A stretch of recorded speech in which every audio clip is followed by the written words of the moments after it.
Hello, class. In this week 10 of O11, we're going to focus on summary writing. So the thing that's going to be coming due is the Unit 3B progress checkpoint. If you look at what's due in 101, it's the Unit 3 progress check.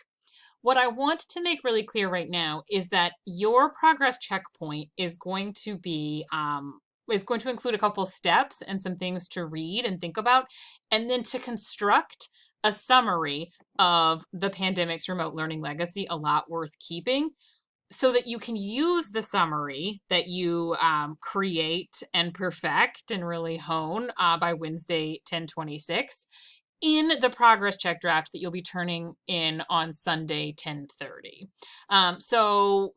This is one of those situations where you're going to be writing something that you'll then turn around and use in the construction of your next phase, basically your next assignment in 101.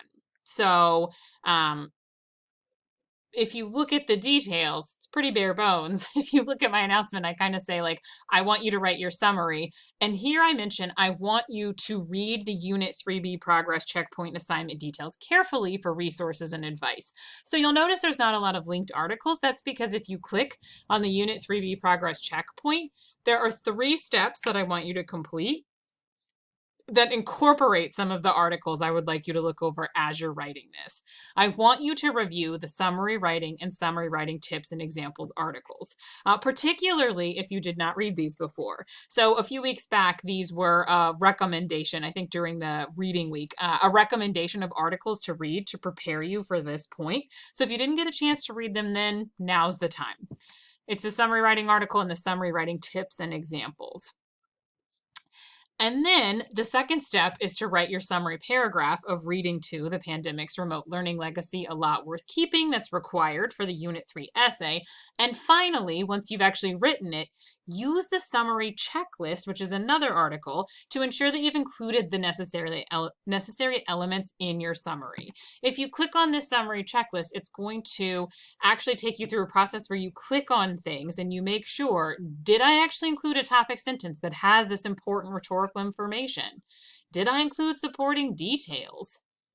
Did I use transitions? Does a paragraph use author attribution to remind the reader that he or she is still reading the author's ideas? Is there a concluding sentence? These things are important parts of creating a summary.